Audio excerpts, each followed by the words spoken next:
always remember, all good content comes when you're mad.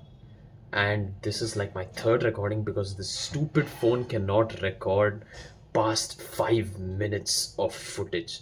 It is so beyond pathetic, but like I'm using an external app. So just to put any future vloggers or whatever the heck on, use this app called FadCam. Right, FadCam can help you record like for a while, and this is not an ad. I'm just letting you know, use this because like if your phone camera is like not good enough, this is the next best alternative in my opinion.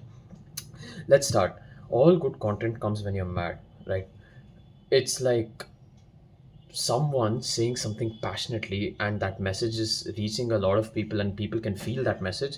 That is valuable instead of doing the quantity slop just for the sake of consistency. Okay, consistency is important, yeah, especially in my case, but thinking about it, it's like a lot of, if you're like posting daily, right, that message gets heavily watered down. Nobody sees the point anymore. That's why you've got to maintain some level of exclusivity, or like at least be passionate enough so like to speak about something. Like I could have made a million videos, but those million videos would have had much lesser quality than one of my hard spoken pissed off kind of thing, right? Let's start. I hate governments and banks. I'm somewhat of an anarchist, and I consider myself to be like a small, like a teensy bit anarchist. I hate the government. Why? And I hate banks because two of these services are supposed to be very accessible to people. They are supposed to make like stuff like the RTO office or the passport office extremely approachable, and then like yeah, you go in there, you get it done. But that never happens, no, because that is a sign. It shows that the people in charge have no regard for your time. That is number one. And if they do, let's say like oh Saran, they cannot help it. Fine, they cannot help it. They are extremely inefficient. That says how inefficient the system really is. It is beyond pathetic. Let's be real. It's supposed to be the place you go to for help, the place you go to get your documents you're supposed to have your trust on. But when a system is this flawed, who's going to trust you?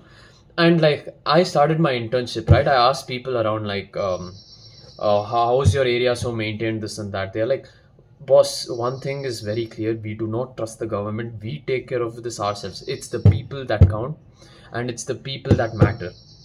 They are the ones who always get it done. And yeah, this is something I don't understand. If governments and banks want more people to use their services and make it easier for everybody, why is it that all of their services given by them are like extremely shitty?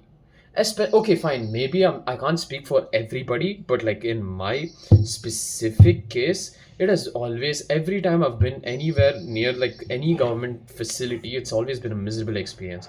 And if this video gets taken down, I really, really couldn't care less.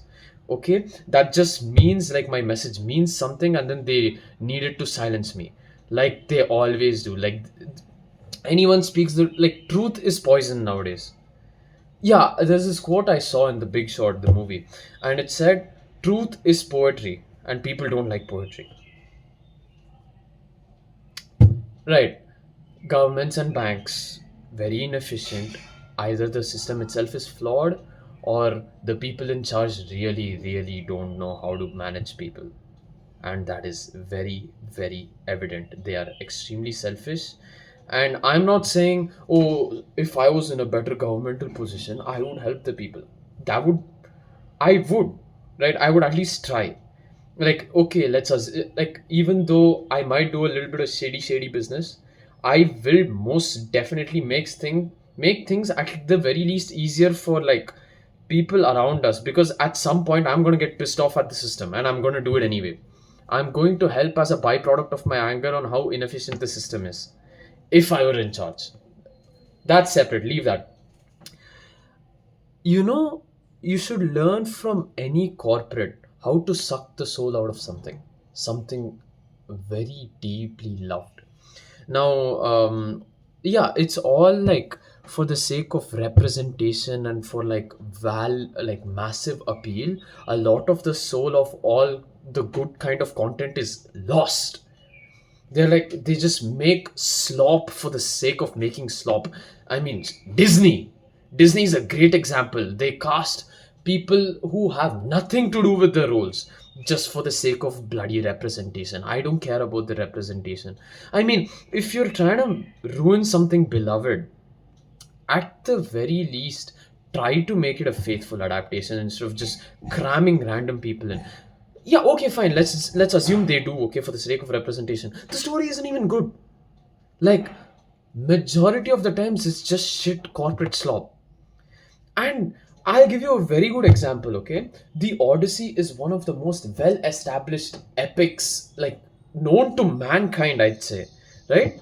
And it was written by Greeks for Greeks. So that's majority white people. And, well, Christopher Nolan had a lot of let's just say diversity in his cast when it did not call for diversity. There was no need for diversity. And the people who were supposed to be there, Greeks, well, okay, I've not looked into the cast as much, but then as far as I'm concerned, that is very, suppressed. Like, the whole point is that a faithful adaptation is supposed to represent the people and its time. This does neither. Like, because even the language is like, oh, where's your daddy? Like, that kind of bullshit, right? And more, like, let's say games, right? Games nowadays have become like literal corporate slop. Like, everybody, like, it's all the same formula, it's all the same gameplay. I mean, except for Valve and like other developers, everyone else is like, I mean, look at High Guard, look at like, you get the point. I don't even have to tell the rest. It just comes to your mind. It's like when something is made for mass appeal, it ruins the spirit of it and it makes it like actual just slop. And that's my definition of, like, here's the thing. If a media is created, it is meant to have people that love it and hate it.